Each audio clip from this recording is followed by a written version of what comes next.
Bonsoir à tous, bienvenue dans votre édition du soir. À la une de l'actualité du 5 septembre 2022, Lydia Faro-Couriol pour remplacer Christian Baptiste à la tête de la ville de Sainte-Anne. Mais que pense la population sainte-annaise? Nous allons faire le point dans ce journal. Une nouvelle mobilisation est déjà programmée par le collectif des organisations en lutte afin de réclamer leur salaire. Les habitants de la résidence Azalée de Beau-Soleil à Bémao sont mécontents suite à des odeurs infectes à proximité de la résidence. Mais tout d'abord, une cellule pluvieuse orageuse touche actuellement l'archipel guadeloupéen, essentiellement sur le nord Basse-Terre et le sud-ouest de la Grande-Terre. Elle est accompagnée d'une grosse activité électrique. À noter que de nombreuses inondations ont été signalées dans toute la région pointoise, y compris à Jarry et à la Jaille. Soyez prudents. La Guadeloupe, quant à elle, a été placée en vigilance orange dès 18h40 pour fortes pluies et orages. Soyez très prudents. Christian Baptiste a été élu député de la 2e circonscription le 18 juin dernier. Il a dû démissionner de son mandat de maire. Il a choisi Lydia Faro-Couriol pour le remplacer à la mairie de Sainte-Anne. Un choix qui sera validé lors du prochain conseil municipal de la ville le samedi 10 septembre 2022. Écoutons la réaction du député Christian Baptiste à ce sujet. J'aurai une remplaçante, c'est Lydia Faro-Couriol. Après échange, après discussion, après analyse, la majorité s'est réunie dans le cadre d'un débat très libre, où tout un chacun s'est exprimé, où on n'était pas forcément toujours d'accord sur des points de vue, mais en tout cas, le leader que je suis a donné une orientation. J'ai argumenté pourquoi Lydia Faro-Couriol sera celle qui pourra venir continuer le travail que nous avons commencé d'ailleurs en 2014 et bien évidemment renouvelé en 2020. Avec une équipe, avec des élus, des hommes et des femmes qui vont continuer ce travail. Moi, je vais rester conseiller municipal pour pouvoir, bien évidemment, l'accompagner et accompagner cette équipe pour continuer Sainte-Anne en mode chantier, parce que nous avons réglé dans une première mandature le problème de la situation financière qui était compliquée, difficile. Est-ce que le choix justement de Lydia Faro-Couriol a été difficile? Eh bien, les choix sont toujours difficiles dans la mesure où nous sommes 28 dans la majorité. 27 auraient pu prétendre à être maire. Mais après, Lydia, elle est là à mes côtés depuis tantôt, bien évidemment. C'est une fidèle, elle est loyale. C'est quelqu'un qui ne traîne pas de casserole derrière elle. Elle aura à apprendre encore. Elle aura à être un manager, un leader de l'équipe, manager de l'équipe municipale. Elle aura aussi à mettre en place les politiques publiques, les actions publiques. Mais que pense la population sainte-annaise sur le choix de Christian Baptiste de choisir Lydia Faro-Couriol pour le remplacer? Une de nos équipes est partie à la rencontre des Sainte-Annais et des Sainte-Annaises. Je ne comprends pas pourquoi avoir fait un second mandat pour démissionner. S'il savait qu'il ne pouvait pas assumer un second mandat, fallait pas se représenter. Est-ce que vous savez qui va succéder au maire à son fauteuil? Oui, c'est Lydia Couriol. Oui, s'il a mis là, c'est que c'est une bonne chose qu'elle va faire. J'ai entendu parler, mais bon, mais le problème pour moi, jusqu'à maintenant, moi je n'ai rien à dire pour ce maire parce que bon, ça fait déjà 3 ans que je suis dans la commune. Et pour l'instant, je ne peux pas lui parler du mal. Frappé par le Premier demande, il doit démissionner, mais son élection, pour moi, a été bien passée. C'est bien passé. Et s'il y a un remplaçant, je pense que c'est le premier adjoint qui sera maire. Ça, pour moi, c'est bon. Ouais. Je n'ai pas d'autre chose à dire. C'est un maire que j'apprécie très bien. Il est très gentil. Et moi, quand il y a quelque chose, je l'admire. Que pensez-vous de cette démission? Elle était attendue? Bon, écoutez, c'est simple. Bon, si le maire a démissionné, je suppose que c'est une affaire de cumul de mandats. Ce qui arrive à bien d'autres maires. Donc, voilà, c'est l'explication que je trouve à cela. Et vous pensez que son successeur sera à la hauteur? Mais vous savez, moi, ma philosophie est la suivante. Nul n'est indispensable et forcément, il y aura quelqu'un de compétent pour pouvoir assumer les affaires de la ville. Je me répète, nul n'est indispensable. Il y a du monde sur cette terre, il y a des gens compétents, mais il y aura forcément quelqu'un. 11 mois après la loi sur la suspension des personnels soignants, comment ont-ils fait durant ces 11 mois sans salaire? Nous faisons le portrait de Corinne, un personnel soignant suspendu jusqu'au jour d'aujourd'hui, un portrait signé Eddie Elatré. Corinne est infirmière spécialisée au bloc opératoire et possède à son actif pas moins de 20 ans de carrière. Après un long parcours professionnel dans l'Hexagone, cette mère de famille, qui a fait le choix d'un retour au pays natal, semble faire une véritable traversée du désert depuis qu'elle a fait le choix de ne pas se faire vacciner. Dans un premier temps, quand vous avez la possibilité ou la chance même d'avoir des économies, vous vivez dessus. Donc là maintenant, je ne vis plus trop dessus. Je vis avec soit l'aide du collectif, soit un peu d'aide familiale quand c'est possible. Ou tout simplement aussi avec, par exemple, là, il y a des factures qui ne sont pas payées. Hein. Donc, comme j'ai un propriétaire qui est plutôt compréhensif, donc là, je ne paye plus des factures et les factures urgentes qui ne sont pas... Moi, j'ai eu de la chance de ne pas avoir des factures très importantes, on va dire. Et donc, on m'aide à payer certaines factures. Donc, voilà, c'est vraiment la solidarité...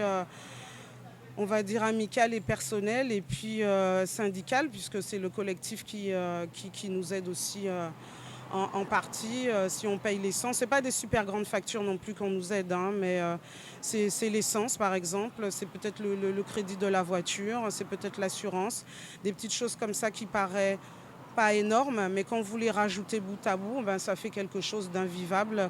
Une situation difficile qui ne change en rien sa détermination. La militante avoue avoir perdu du poids. Vous attrapez ma tête, moi il y a d'autres, ça s'est répercuté d'une autre manière. Moi c'était la perte de poids, voilà, parce que ça vous prend la tête littéralement. Mais j'ai pas pu faire autrement, j'aime beaucoup mes enfants, j'aime beaucoup ma famille. Mais je me suis dit, si je prends cette injection et que finalement quelque chose d'autre m'arrive de plus grave, que je ne peux pas aller travailler malgré tout, alors que j'ai choisi de prendre ce vaccin pour aller travailler, que je ne peux pas la travailler, finalement, qu'est-ce que j'aurais fait de bien?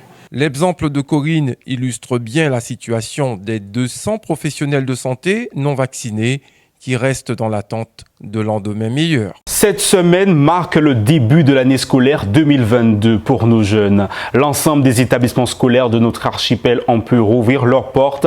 Au lycée Carnot de Pointe-à-Pitre, la rentrée s'annonce sous les meilleurs auspices. Écoutez la réaction du proviseur du lycée de Carnot qui affiche beaucoup d'optimisme. Reportage de Didier Palétude. Vraiment s'axer maintenant sur une réussite complète des élèves. Les résultats sont déjà pas mal depuis l'an dernier. Mais nous attendons beaucoup plus de partenariats avec le monde de l'entreprise, de façon à ce que les élèves puissent être fin prêts pour entrer sur le marché du travail après leur formation professionnelle. Et nous attendons aussi pour la section musique beaucoup de production, parce que nous avons la S2TMD dans l'établissement musique, théâtre et danse qui déjà fait beaucoup parler d'elle. Nous attendons donc un recrutement, un volontariat plus important au niveau de la seconde, au niveau de l'accueil de ces élèves. Par ailleurs, nous avons aussi une structure micro-lycée qui se trouve sur le campus de Providence, à côté du lycée de Providence, et qui accueille des élèves qui sont en décrochage scolaire, des personnes qui n'ont pas pu avoir le baccalauréat dans le cadre du cursus scolaire et qui veulent revenir, qui ont moins de 25 ans et qui veulent revenir en lycée. Donc nous avons cette structure et je fais un appel, je profite de votre antenne pour ça, pour toutes les personnes qui peuvent se sentir concernées, qui ont envie de préparer un baccalauréat général, STMG ou ST2S. Les inscriptions sont ouvertes. Ce sont les personnes qui ont quitté l'école depuis plus de 6 mois et ont moins de 25 ans. Voilà. Cette période représente une période charnière pour nos libraires. Comment ont-ils franchi le cap de la rentrée scolaire? La réponse avec un des professionnels du secteur. Donc, Bureau Vallée a eu une fois de plus la chance de connaître un franc succès cette année. Les clients ont été au rendez-vous, même si sur certaines choses, nous avons eu quand même quelques difficultés à nous approvisionner en temps et en heure, mais néanmoins, les clients ont très bien compris parce que nous sommes tous dans le secteur, dans le même bateau. Maintenant, aujourd'hui, le plus important, c'est que les clients soient satisfaits, qu'on a tout reçu. Nous sommes en train d'entamer le mois de septembre avec beaucoup d'optimisme parce que bon, il y a la rentrée des lycéens, donc il y aura des listes complémentaires. Il y a la rentrée aussi des étudiants. Donc nous sommes véritablement dans une dynamique très positive. Il faut se dire aussi que Bureau Vallée a fait quand même beaucoup d'efforts malgré la hausse des prix au niveau national et mondial pour pouvoir justement accueillir et pouvoir servir les clients dans les meilleures conditions tarifaires aussi, avec des offres tant sur la partie papeterie mais aussi sur toute la partie équipement informatique, accessoires, etc., qui ont une part de plus en plus importante maintenant aussi dans les listes scolaires, car le multimédia est aussi de plus en plus demandé. Bureau Vallée, c'est une enseigne complète, car elle va répondre aussi aux besoins de confort de travail, grâce aussi à sa partie aussi mobilier, où nous avons aussi des bureaux sur lesquels, tant pour les professionnels, mais aussi pour les écoliers, pour que les écoliers puissent travailler dans les meilleures conditions aussi à la maison, parce que c'est bien beau d'avoir des silos, les cahiers et tout le nécessaire, mais il faut être aussi dans de bonnes conditions pour pouvoir réussir aussi ses études. Et c'est pour ça, Bureau Vallée répond présent et nous avons des offres justement pour cela. Les habitants de la résidence Azalée de Beau-Soleil à Bémao sont mécontents suite à des odeurs infectes à proximité de la résidence en raison du mauvais traitement réservé aux canalisations. Les services municipaux ont été alertés à plusieurs reprises sur cette situation qui devient de plus en plus invivable. Les peines, Marine Le Pen était venue là en pareil, de nous faire un passon. Non. En vrai, il était venu là, pour moi, dit c'est ça, justement, c'est ça qu'il était venu faire, mais pas ça, c'était juste un petit interview, il était capable avec, pour te faire parler, parce que comme il était marou. Et puis, ça restait là, ça là, toujours, un raclement polyphonte, un panaille, puis c'est vous technique, un panaille. Nous, Madame Talvin, il dit, moi, comment, en crier ici, mais pas moi, oh, ça peut je régler là. En crier vendredi, jusqu'à la journée de pour un vraiment autant de nuit. Eh bien, à travers le problème, c'est malpropreté la voie devant là. Ça pas hygiène, il y a toujours parler de l'environnement. Ça, c'est pas l'environnement, ça prend la santé, puisque le jardin justement a été bien propre par rapport à de l'eau là. Quand il fait, il était obligé d'abandonner des jardins là, il était petit poiton là, il était d'autres légumes là, aubergines là, il était obligé d'abandonner par rapport à ça. Alors, mon problème là, en gros, toujours là, la pique a tombé, quand il tombé, l'odeur a monté. L'odeur a monté, quand nous sommes pas qu'à cochon, quoi, tout le monde sait, la pique a tombé, pas qu'à cochon, il a voir l'odeur, ou bien, ouais, pas qu'à cochon, oui, il a voir l'odeur, ou pas passer là, mais, ou pas même ça tenir là, mais on peut qu'il y a une poule aussi, qui a fait le vache à poule, depuis où la pique a tombé, ou quoi prendre l'odeur là, costaud même. Pourquoi pas ça tout le temps, pas vrai, mais une fois que ça vient, annoncer, ou quoi, ça veille là. Ça a préoccupé les autres en l'eau, ça? En général, ça a préoccupé tout le monde, mais tout le monde lâche. Ils n'ont pas dit la vérité. Moun en a fait et la vérité. Et la vérité est belle et éternelle. Mais malheureusement, moun n'a pas aimé ça. Alors, quand vous voulez, quand vous espérez? Ah ben moi, pas moi seulement. Moi, qui espère que si vous faites un bitin, vous parlez de l'environnement, les jeunes, vous avez valeur, ça a arrêté. Après un mois, ni 2 mois, ni 3 mois, ça a arrêté. Oui. Après, vous n'êtes pas au courant, il est au courant. Pour rappel qu'une cellule pluvieuse orageuse touche actuellement l'archipel guadeloupéen, essentiellement sur le nord Basse-Terre et le sud-ouest de la Grande Terre. Elle est accompagnée d'une grosse activité électrique. Plusieurs inondations ont été signalées sur toute la région pointoise, y compris à Jarry et à La Jaille. La Guadeloupe a été placée dès 18h40 en vigilance orange pour fortes pluies et orages. Soyez très prudents. Voilà pour l'actualité du jour. Je vous rappelle l'une des informations principales. Lydia Faro-Couriol pour remplacer Christian Baptiste à la tête de la ville de Sainte-Anne. Mais que pense la population sainte-annaise? Nous avons fait le point dans ce journal. C'est la fin de votre édition. Merci de nous avoir suivis sur MyTV Caraïbes.